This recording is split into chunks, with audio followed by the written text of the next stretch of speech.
Under Kim Jong-un, there have been 119 tests that have been undertaken as of December 2019.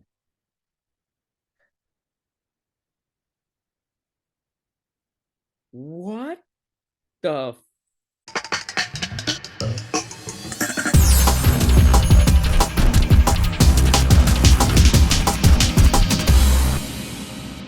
Howdy, and welcome back to Ruben Uncut.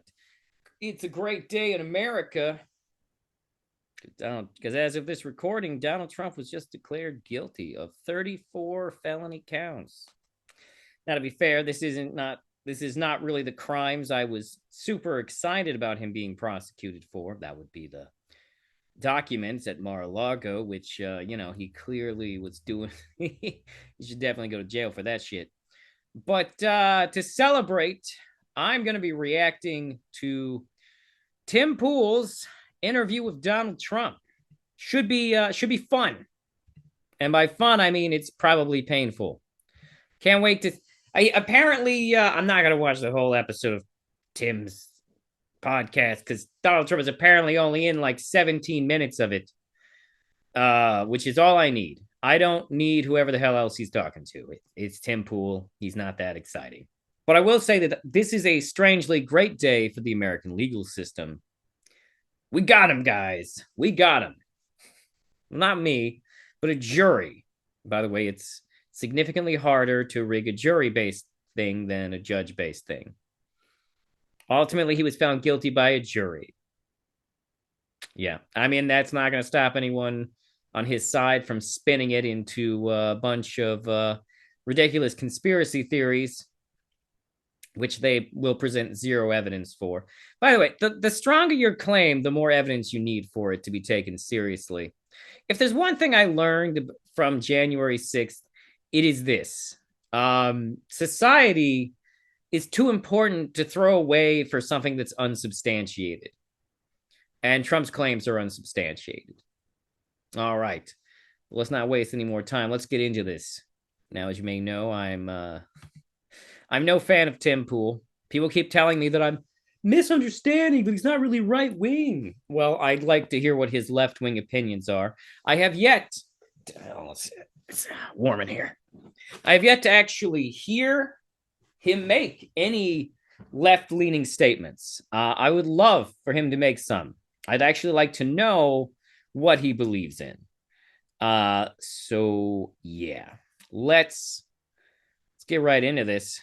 Hi, President Trump. Ladies and gentlemen, President Donald J. Trump.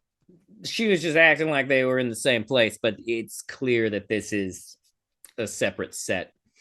How are you? Good. Nice Mr. President, this is your seat we have for you right here. Okay. How are you? Nice to I'm see very you. good. Nice to see you. We met at Mar-a-Lago a couple weeks ago. I remember. Yeah, you complimented my face. I really do appreciate it. Your beauty. Did you say he complimented my face? Also, it's interesting they would show this part of the interview since they're just sort of in the vicinity of microphones. Also interesting that he would choose to have the flag behind him instead of Trump. Thanks for sitting down. I really do appreciate it. So I know you don't have a lot Oh, I know there's flags on both sides. There's flags on both sides. of time, so I'll just we'll jump right in. Okay, good. We had a couple polls we went over on our show, IRL. Young people, surprisingly, immigration is a top issue for them now. I was talking to... Which is a sign of echo chambers. Immigration is a very overblown thing, in my opinion. Especially when you consider that Biden tried to do something about it, and this guy here, the Trumpster, encouraged the Republicans in Congress to stop it. A young guy, he's 26. He says he's watching what's going on in New York. He owns a business. He can't afford to buy his own house. He struggles to be able to support a family. And I know that you've said that there's going to be the largest deportation effort in your next term. Judging just by numbers, the majority of illegal immigrants are in states like Florida, California, and Texas. It's very unlikely that they would actually cause a severe problem in New York. I'm not saying that no undocumented immigrants ever go to New York, but like statistically speaking, Pew Research ran the numbers, and the only states that would lose any seats at all if we were to remove illegal immigrants from our country would be California, Texas, and Florida. How do we do it? So millions and millions of people are coming into our country, and I'd like to see that number substantiated. Like, also, what is the time period he's saying that millions of people are coming in through? Like, we could say, oh, millions have coming to the country from since the beginning of the 21st century versus how many millions have come in this week. They're very different numbers. and it's not necessarily exactly what we want or had in mind. They have open borders where people just flow in, and many of those people are coming. That is not true. This is the thing, is that open borders are a myth. We don't have open borders. If we had open borders, we wouldn't have any of this data for undocumented illegal immigrants. We wouldn't have that data if we had an open border, because if we have an open border, like a legitimately open border, no one would be tracking it. That's what would make it an open border. That's how open borders work.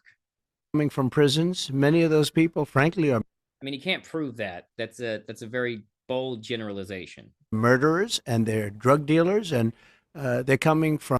Most drugs that are brought in from Mexico are actually brought in by people who are American citizens. That does not mean that no illegal immigrants are bringing in drugs. It doesn't mean that cartels don't use them at all. But statistically, the vast majority are American citizens, because American citizens get through border security easier, which is why cartels typically tend to try and pay American citizens who already live here legally to try and bring in the drugs.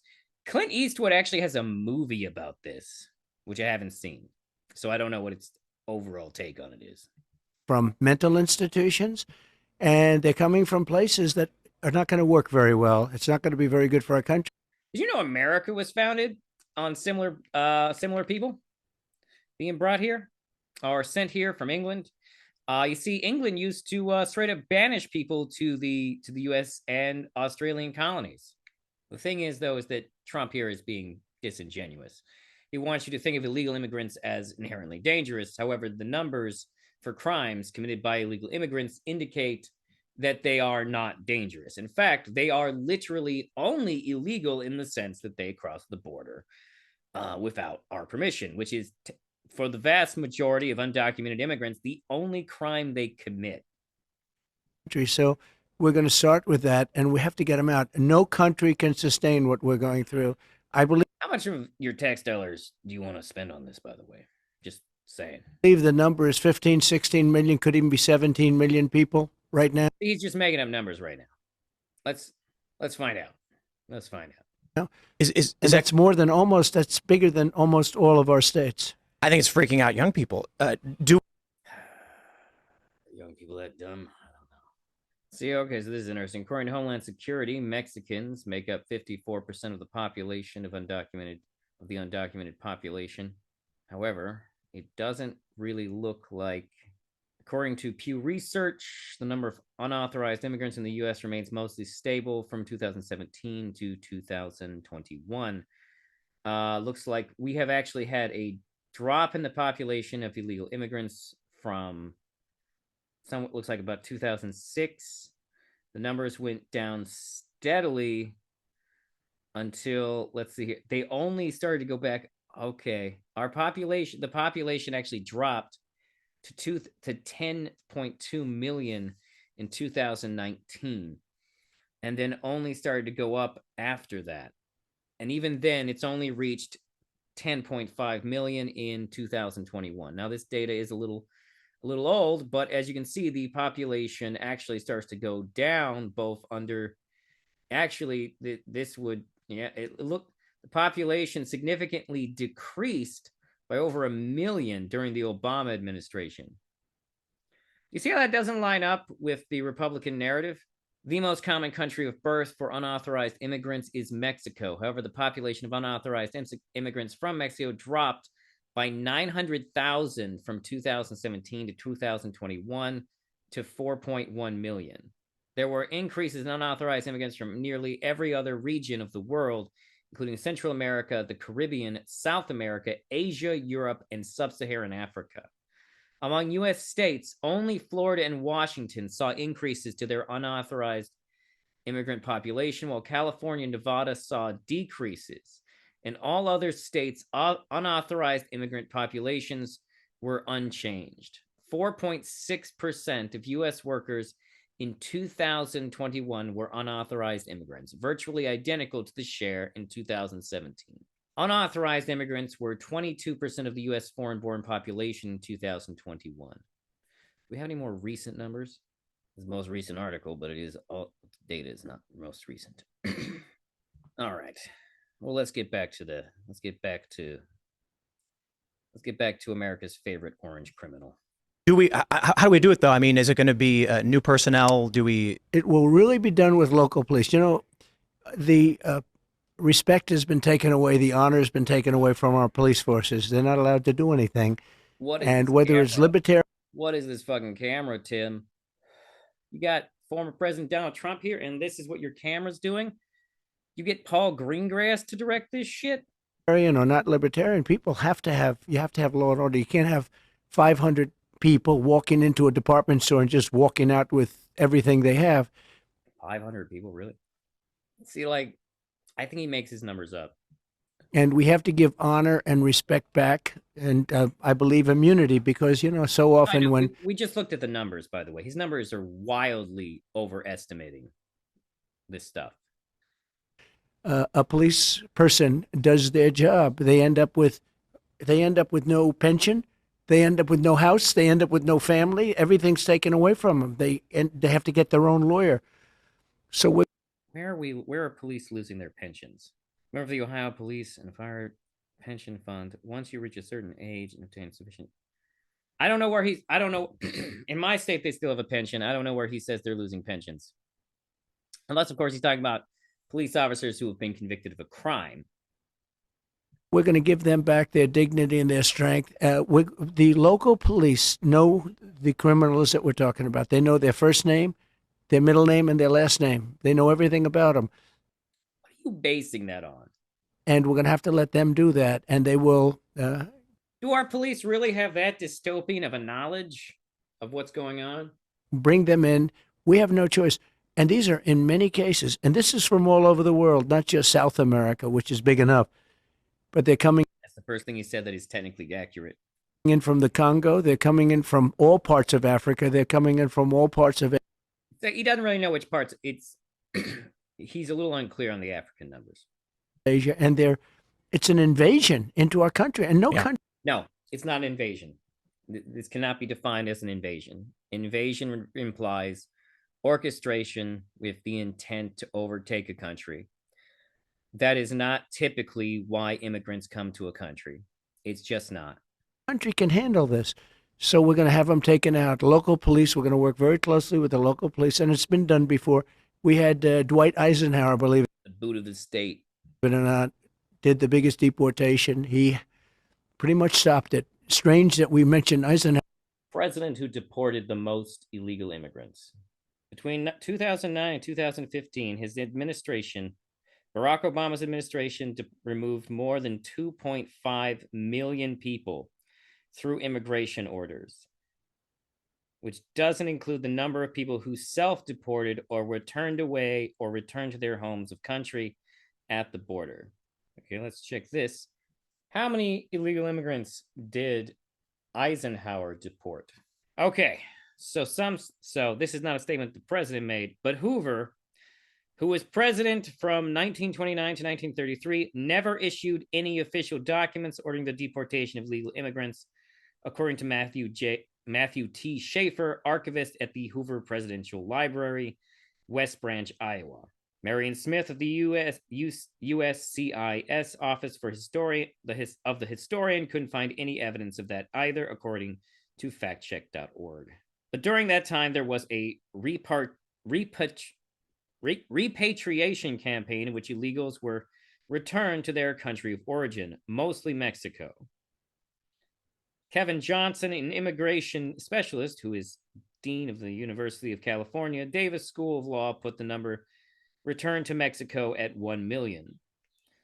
Persons who looked Mexican in the public place, such as parks, plazas, were arrested and taken in buses, trains to cars in the U.S.-Mexican border, which, by the way, would almost certainly, A, miss whiter Mexicans and deport legal American citizens. Official statistics published by the Immigration and Naturalization Service, now the USCIS, show that 121,067 persons were deported or induced to leave during Hoover's 4-year term. So Hoover, compared to Obama, total bitch. During the Great Depression, there were possibly more than 400,000 Mexicans to Mexican Americans who were pressured to leave the U.S., according to a 2006 report in USA Today, a book about the repatriation, decade of betrayal, Mexican repatriation in the 1930s, described as a frenzy of anti-Mexican hysteria. Factcheck.org reported there were also reports of immigration officials using dubious tactics to detain legitimate U.S. citizens. Schaefer told factcheck.org that Hoover appointed the commission that brought these abuses to light. Good for Hoover, I guess. PolitiFact experts, that's the site itself, not the experts they get data from, estimate that between 400,000 and 1 million people were shifted across the border, including some U.S. citizens and other legal residents. Oh, Truman was a big anti-illegal immigrant. That's interesting. But the legislation Truman eventually signed did not help create jobs for returning veterans. In actuality, it protected the rights of Mexican migrant workers hired legally to harvest the U.S. crops. By the time the veterans returned home, the economy was booming, and there were jobs galore anyways. Okay, here we finally get to Eisenhower. Truman formally deported 127,000 formally, and more than 3.2 who left voluntarily rather than be deported. Technically, Obama still actually deported the most, according to these numbers. Eisenhower, in office 1953 to 1961, oversaw a vigorous federal effort that removed illegal Mexican immigrants from the Southwest specifically. Oh, interesting. The result was not 13 million deportees, but probably less than 1.3 million, according to the Handbook of Texas. The claim that Eisenhower deported 13 million immigrants must be the result of a typo or some other error. USCIS historian Smith told factcheck.org. Carl Weisenbach, director of Dwight D. Eisenhower Presidential Library Museum in Abilene, Kansas, also told the fact-finding organization that his staff had researched the library archives and could find nothing to support the 13 million figure. The official federal figure covering the whole decade of the 1950s showed that 150,000 illegal immigrants were formally removed, along with 3.9 million voluntary departures. So, as PolitiFact points out, even a whole decade of deportations comes to less than 1/3 of the 13 million cited in a chain email. If you're getting any of your information in 2024 from a chain email, two things. One, you old as fuck. And two, you will literally believe anyone. So we've debunked this. Everything he's saying is wrong. And he will never say the name of the president who deported the most illegal immigrants because that man is Barack Obama. And Trump has like a serious hate boner for Barack Obama. A serious hate boner. Which actually reminds me, I don't know if I've mentioned this on the podcast yet, but Tom Arnold claims to have seen the Russian P-tape, and they are unfortunately not as exciting as one would hope. Apparently, what the tape actually contains is Donald Trump hiring Russian prostitutes to pee on a bed Barack Obama once stayed in Moscow, which is all kinds of weird and petty, but also the kind of thing where Trump supporters probably wouldn't change their vote if it came out. Because you don't think of him that way, but he did a massive deportation where people were pouring in. The next big question that... Nothing he said there is accurate, except for the fact that Eisenhower did attempt to deport people specifically from the Southwest, which he did not specify the Southwest. That we get a lot is... There's two components to this. The first is many of the libertarians here, we want to see firings. We want to Wait, did he just admit that he's a libertarian? Maybe that's the thing he admits all the time. I don't know. I don't pay as much. I only pay attention to Tim Pool when I feel like dunking on Tim Pool because I think he's very dunkable. His head looks like a basketball. I want to see in the bureaucracy corrupt I agree. individuals, the bloat. On top of that, Everyone would like to see corrupt individuals fired, by the way. The thing is you can't just go around firing people willy-nilly. You have to prove they're corrupt first. I'm sorry. Anything else would be totalitarian. without getting into the specifics for obvious reasons, the things that they're doing to you with the court system is not just to you. It is to me. It is to How? How? How, Tim? Tim? He just got convicted of like trying to suppress information and paying out hush money, which is illegal in the state of New York. Did you ever do that, Tim? Have you? Because otherwise, I don't see how this is him. I don't see how this is the government doing it to you, Tim. Did Trump feed you this talking point? everyone who voted for you in 2020. It's true.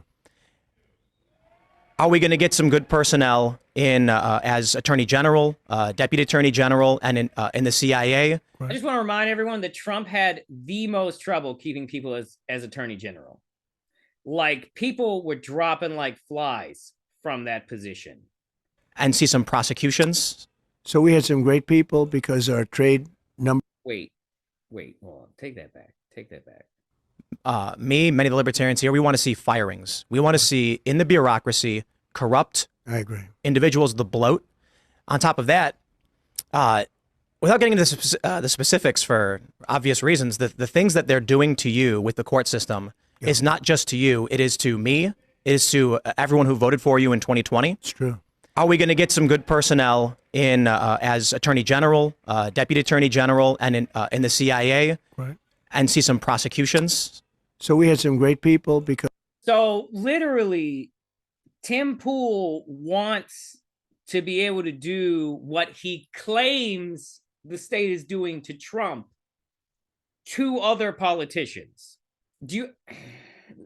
Tim, that's like makes your entire line of ethical reasoning questionable, because you've just implied that what's being done to Trump is terrible, and that it's actually that it hurts all of Americans somehow. So let me ask you this, Tim. Do you really think an attempt to get revenge, do you not think the similar things would be going on if we just started prosecuting everybody? Because our trade numbers were fantastic. The jobs we did on trade, the jobs we did, frankly, in the military underneath the That really don't have anything to do with what Tim Pool just said. terrible television generals who were absolutely terrible, but we have incredible people. You know, we defeated ISIS, and we had no. ISIS is still around.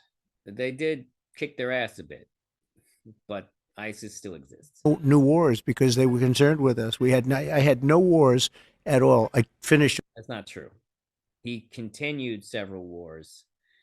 He pulled out of a war prematurely. Then he set up the pullout of Afghanistan that Biden completed. He also attempted to make sure that there was less transparency on combat. And specifically, his administration started hiding all the drone strikes they were doing. Everyone criticizes Obama for his drone strikes, justifiably. But under Obama, we knew the drone strikes were happening. Off a war that we were in for 20 years, but we had no wars. And no new wars. We have not had a peace president in a long time.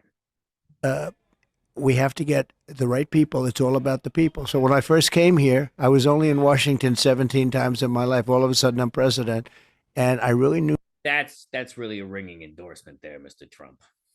Nobody. I relied on people. Some were good, some were rhinos, some gave us some bad advice, and generally speaking, we had very good people. But we had literally just speaking in generalizations right now. Just speaking in generalizations. Nothing concrete, nothing solid. All just, it was great. I did great. We had the people They were good people. Some of them weren't so good. Some of them gave us bad advice. But I mean, I'm always about good people. We had good people. Some that we have to do better. Attorney General, we have to get a great Attorney General. And He did struggle to keep an attorney general in place. I'd work with the Libertarian Party on that. I think it's very good because, you know, I view the Libertarian Party as almost a part. Wait, is this from before he got booed at the Libertarian Party? By the way, he tried to get the Libertarian Party nomination, and he got fucking destroyed in the Libertarian numbers. In fact, he was a write-in candidate because either he didn't do the paperwork or they fucked up his paperwork. Because according to the head of Libertarian Party, he was not a real candidate. He was not a viable candidate because he had not submitted paperwork to become the Libertarian thing. Several fictional characters were close to him in the polls. Party of common sense, largely of common sense. And I say that about the Republican Party, too. We're a party of common sense. Common sense is meaningless. Common sense is literally whatever the individual thinks is obvious. That's what common sense is. The reference to common sense, by the way, the reference to common sense is the sense of stupid people. Like, that's the meaning of the word. The term common sense is meant to refer to any piece of knowledge that is so obvious, even morons know it. So constantly claiming to have common sense don't really mean anything. You want borders, but you want fairness. You want a lot of things that a lot of other people There's no reason we can't have borders and fairness. don't talk about. So we will work with a lot of people to get the right people in. The difference is I now know sort of everybody. Yeah. And I'm not having to. Unlikely. It is unlikely you know everybody. Or at least not really well enough. You're probably acquainted with everyone in Washington. Relying on people that I didn't know very well and listen to their recommendations. And I think we're going to have phenomenal people. I know the people. I know the good ones, the bad ones, the weak ones. This is what you always say, though. This is what he always says. And, like, it's not 100% true. Because, like, people drop around him like flies. The strong ones. I think we're going to have great people. We're friends with Kash Patel. He was on the show just before you, and that gives me a lot of confidence. Yeah. Just, Cash Don't know who that is. is fantastic. Yeah, absolutely. He's an example of a good one. Yep. We have some great people, but Cash was a great example. Devin Nunes, as you know, he's fantastic. Absolutely. We have so many great people. So when it came to foreign policy, I'll be honest, I didn't vote for you in 2016. I was jaded. Obama let me down. I'm from Chicago. I thought Tim Pool, I don't even know if you know what's going on most of the time. Everything I see you doing, Tim, is just culture war nonsense.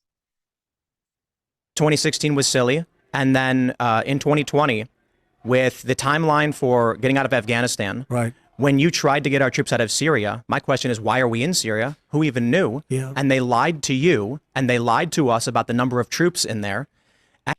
Syria went badly. Pulling out of Syria was probably a mistake. And so maybe it's a bit blunt for me to say I want to see people prosecuted for the lies of the American people. But in terms of foreign policy, well, you could start with Trump. He's right there. Let's get him prosecuted, bro. perhaps is a little bit of a biased interview, but I think you're the greatest president of my lifetime.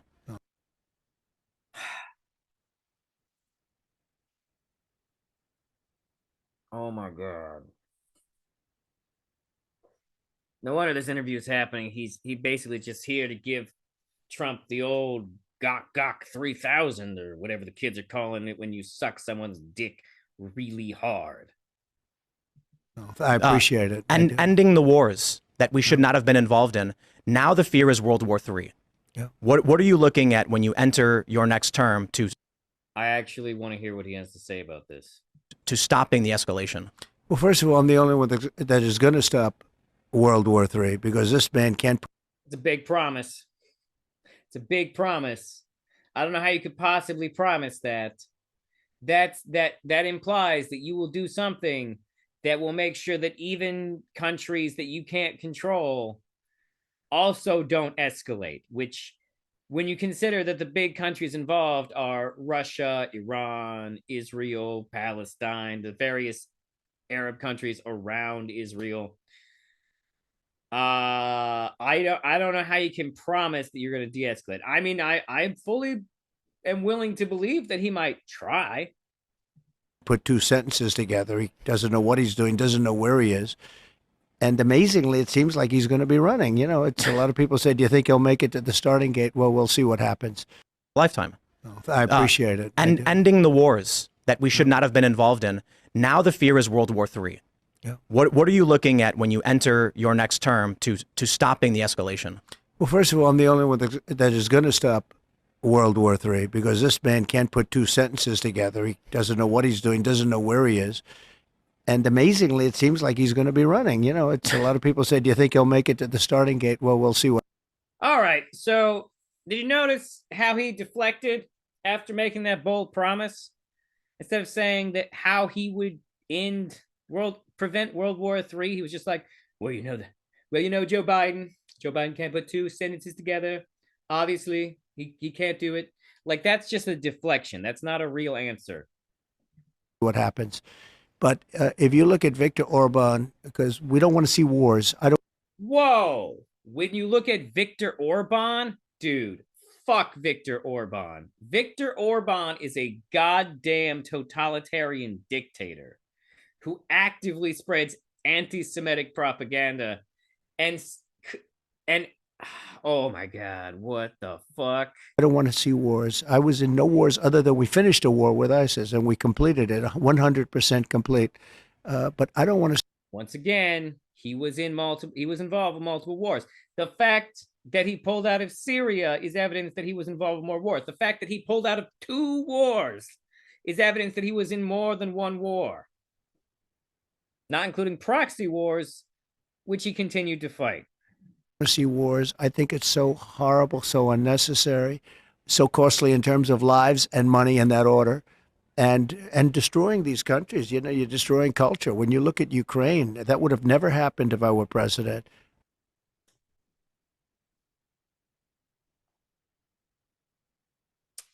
I don't believe that. You look at the October 7th attack on Israel, it would have never happened.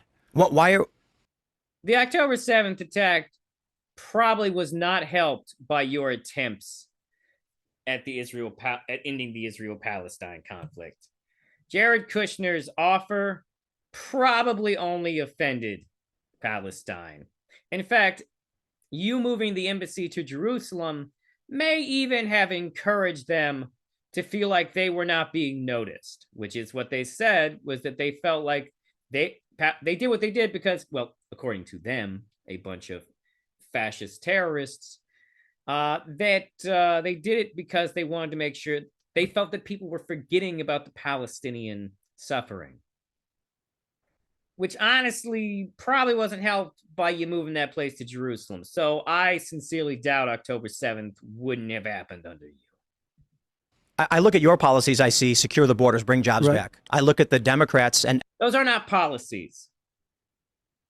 Policy would tell us how he would do those things. He doesn't have ways. He's just saying that that's what he wants to accomplish. He actively attempted to prevent actually taking care of the border and getting reforms done. Bringing back jobs is not easy. There's a lot of different things you can try. The policy for bringing back jobs will be how you go about it. Are we going to become isolationist, which kind of is the vibe Trump gives off? What's the plan? and many Republicans, and it's foreign war and foreign expansion. That's right. What is that? I think it's just a failed mentality. It's crazy. You can solve problems over a telephone. Instead, they start dropping bombs. I see recently they're dropping bombs all over. If only you could solve all the world's problems over telephone calls. If only. Yemen. You don't have to do that. You can You bombed Yemen. talk in such a way where they respect you and they listen to you. Viktor Orban of Hungary, you know, the leader, they call him a strong man. Who cares if he's a strong man or not? Strongman is just another word. Is just the fascist positive way of calling someone cool. But he is in fact a fascist. Not a strong man. He's a very powerful guy. He said the problem the world has is that Donald Trump is no longer president. When he was president, China didn't play around, Russia didn't play around, nobody played. Oh my God, he is celebrating an endorsement from Viktor Orban. Okay, I'm just going to tell you, that is not a good direction for our country to go in. Okay, Viktor Orban is not good. Viktor Orban fucking sucks. Ron DeSantis's anti-gay legislations are based off of laws that Viktor Orban wrote in his country.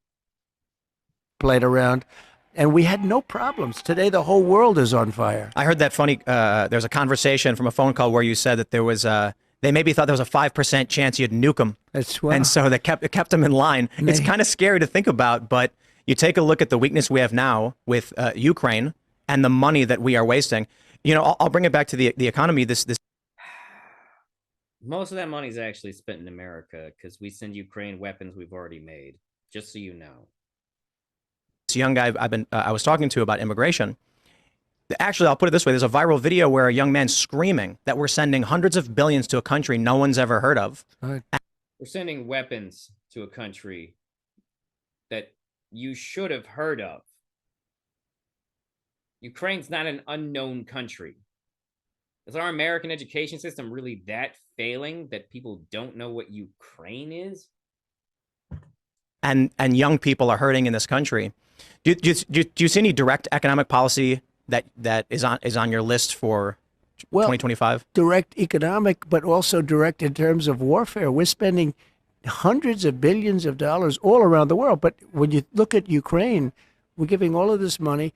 Europe, which is much giving them all of these weapons, more affected by that war than us, is spending just a tiny fraction of what we're spending. And you say, does anybody at least get involved in this?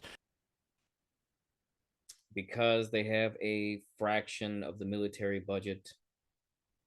But more importantly, I will end that war. I'll get it ended. Putin respects me. Zelensky respects me. I know all the players, and I want to get that war ended. It's a horrible war. It's a terrible. There's no good. I have a lot of speculative thoughts on Trump's connections to Putin. Behavior towards Putin has always been weird. I don't have any concrete evidence of it. A lot of people around Trump were indicted for working with Russia, but they've never been able to tie it directly to Trump himself. Trump's a slippery bastard. Good war, but that's a horrible war. And to think it would have never started. It would have really no reason for Russia to be invading Ukraine. It's totally fucked up. Never started. If the election turned out like it should have turned out, that war would have never started. I mean, and you know, the number of lives we're talking about is far greater than the numbers that you hear. When they blow up a town. Now he's just going to imply that the numbers are wrong without evidence. Or when they blow up these buildings, these massive buildings, surprisingly, I mean, these are big. That was my business. These are big, powerful buildings. And they come tumbling down to the ground and they say nobody was injured. A lot of people were killed. A lot of people have fled the areas that are being bombed. You can't assume a building is full of people. You also can't assume it's empty.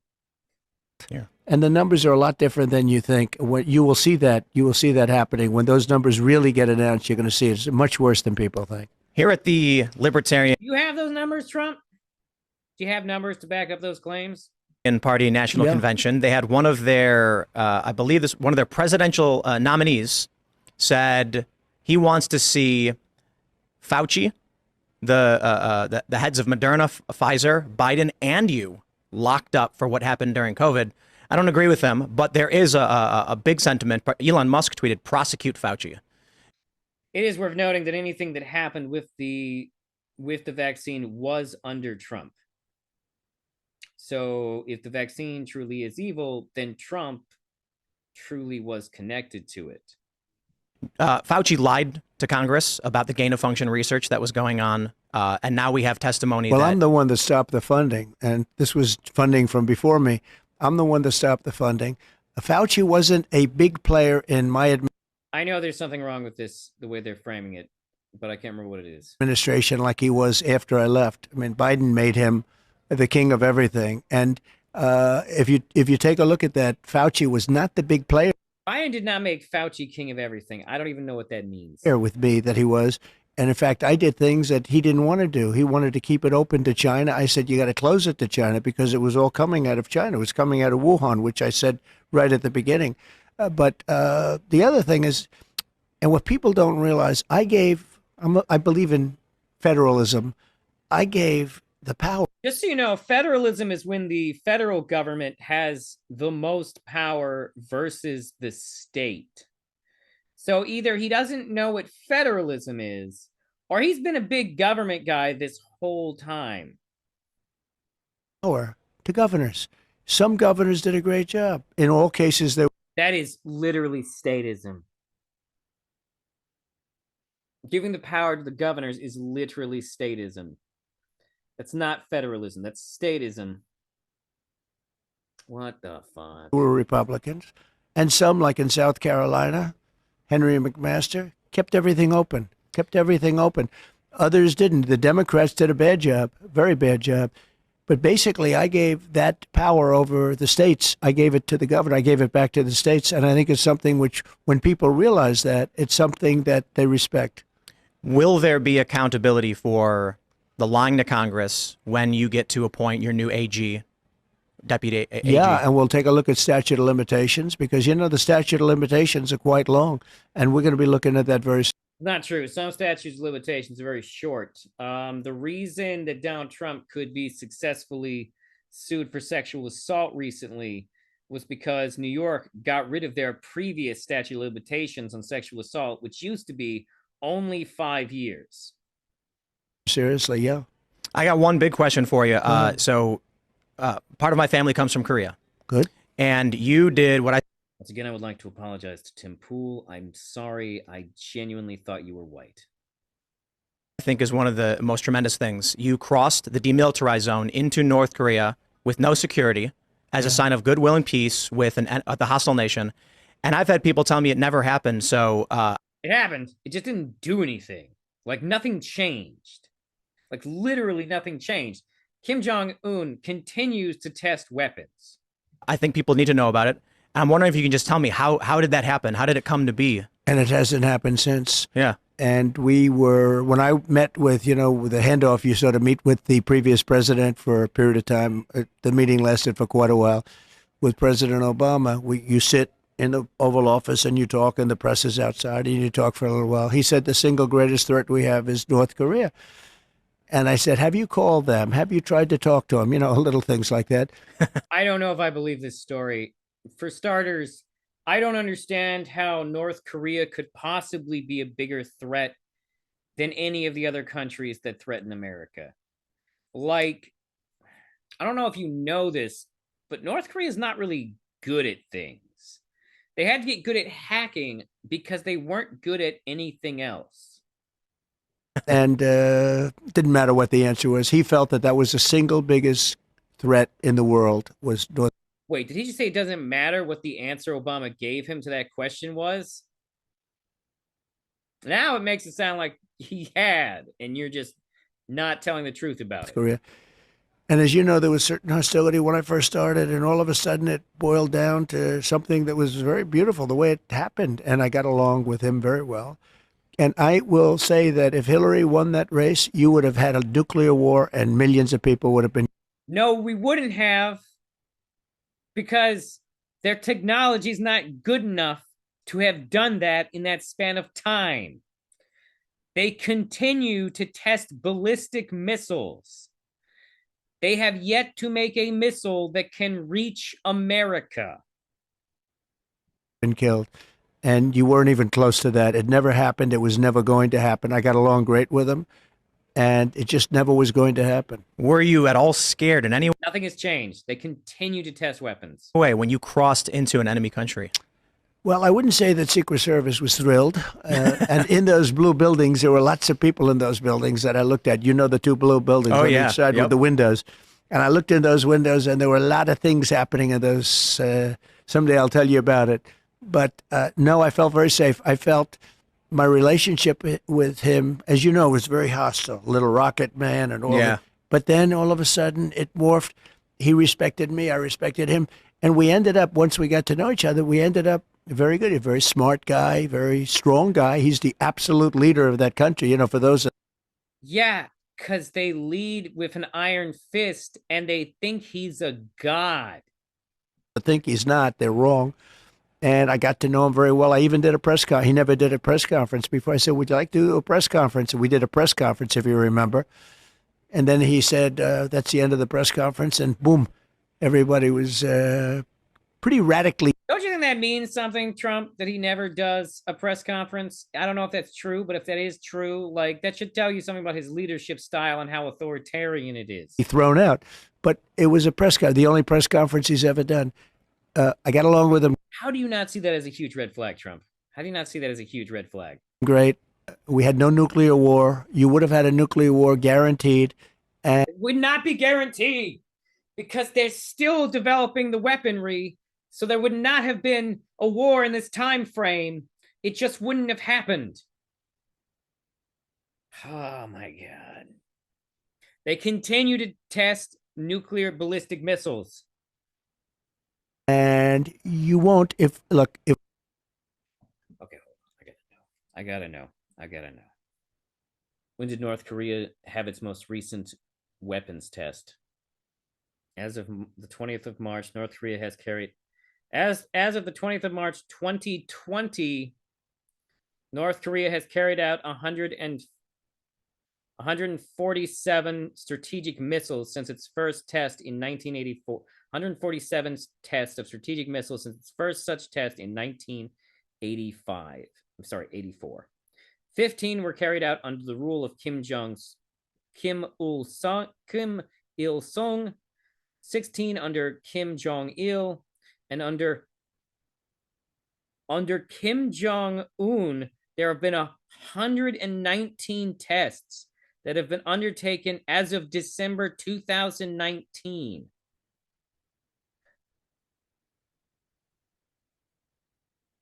What the fuck? Holy shit. In 2017, they were just blasting fucking missiles. Then they take a break. They take a break between November 28th, 2017, and then recommence. Then recommence in May 4th, 2019. And then they just kept testing. Oh, no, hold on. That earlier article was dropped off too soon. They also were testing missiles in March 25th, 2021, March 2nd, 2020, September 11th, 2021. They continue. Okay. Yeah, no, they continue to test these missiles. Like literally, there was less than a 2-year break. Yeah, no, Kim Jong-un kept testing weapons while Trump was president. He just backed off. Actually, when did Trump go to North Korea? When did Trump go to North Korea? In 2019, which means he literally did nothing. He literally did nothing. The gap in missile tests was before he even went and talked to him. Holy shit. Damn, Trump, you full of shit. if we have the right president, if we have somebody that knows what he's doing, you're not going to have World War III. If, on the other hand, we don't, you're going to end up in World War III, and it's going to be a war like no other because of the power of weaponry. Many have actually been saying we're already in it. The Hill published a piece saying we are in World War III and Biden is losing it. And so my hope is, If Biden is losing it, it's because y'all won't let him send weapons to Ukraine. I don't see any logical path for a Biden presidency to fix the economy, to fix anything. He can't fix any. The economy's recovering. We're actually recovering better than most countries did after COVID. He can't fix himself. Yeah. Can't fix anything. He had a new one the other day, Pakalaka. I don't know if you saw that. He was muttering on TV, something like that. Now, crypto. You know, by the way, I just so you know, I know. Hold on. I want to hear. Hold on, Trump. Tim Pool is going to ask you about crypto. What's on everyone's mind? Know all the leaders. They're at the top of their game. They're sharp. They're tough. They're smart. They love their country, or they do whatever they have to for their country at a minimum. And when they see this guy come in, I think they can't believe it. I know they can't believe it. It's not the right He was literally laughed at the UN. Trump, I mean. person. So we'll do a couple quick ones. We don't have much time. You announced you're taking cryptocurrency. What we're doing is we're backing it as a field, and we have to, because otherwise somebody else is going to be doing it from another country. And as you know, they're already trying, and it's going to. That being said, crypto is a market-based currency, so it's impossible to tell who's going to succeed and who's going to win. Happen, and we're going to help it happen. And it's something that can be very good. I think it can be very good. No central bank digital currencies. No digital, no central bank. And one more big one. Will you pardon Julian Assange? Well, I'm going to talk about that today, and we're going to give it very serious consideration. And we're going to have a couple of other things to say in the speech that He's not going to give a real answer here. I think you're going to love. I've heard some rumors. And you've gotten so much out of me, I should leave a little bit for the speech, don't you think? Mr. President, it's an honor and a privilege. It's my honor. Not currently the president of the time of this conversation. Wait. No, hold on. I think that's actually normal.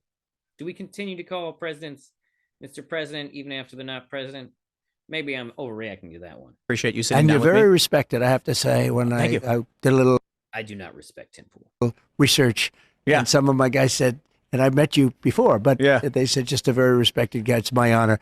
Even though we're keeping that big crowd, that's the biggest crowd they've ever had. We're keeping them waiting just for this interview. So congratulations. Libertarian Party is the biggest crowd he's ever had, everyone. That's not a good sign, actually.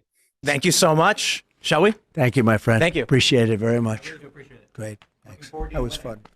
You got my vote. We better win. We're not going to have a country. Yeah. We're excited. Oh, thank you. Yeah, I do. We're friends with Junior and Cash. And, Yeah. So we're. Thanks for hanging out. That was an interesting hot mic section. Disappointing. He didn't say anything truly problematic. However, I want to show, before I go, let's take a look at this. And I am truly honored to be invited here tonight. He may have been invited, but it was clear Donald Trump wasn't welcome by everyone at the Libertarian National Convention Saturday. Now I think you should nominate me or at least vote for me, and we should win together. As Trump sought support, he faced boos and jeers, but struck back, too. You know, only do that if you want to win. If you want to lose, don't do that. Keep getting your 3% every 4 years. The Libertarian Party believes Oh, I'm sure libertarians will totally respect you after that. Having talked to libertarians, that probably only pissed them off. in limited government and more individual freedoms, values Trump has championed, but some libertarians distrust Trump over his COVID vaccine policies and adding to the national debt. He's going to say anything he can to try to get more votes and push more people in his direction. I'm very, very happy to be here today. Another presidential hopeful independent candidate, Robert F. Kennedy Jr., spoke at the convention Friday, criticizing Trump and Biden's pandemic policies. As Americans prepare for a Trump... Just wanted to share that. Well, now that I've watched that interview, some things make more sense. What was... I've seen some other footage of the Libertarian Party convention. Trump is a vibes-based president, And that's why you can't trust him. There were very few times, at no point in that interview did he cite any real things. He never laid out anything concrete. He never said anything worth listening to be completely honest. It was all vibes. It was all vibes. And if you fall for all vibes, it's kind of a problem. Because people who operate on all vibes are good at manipulating you. And that's what Trump's been doing this whole time. Oh, Tim Pool. This, of course, the short version of the interview would be something like this. Tim Pool.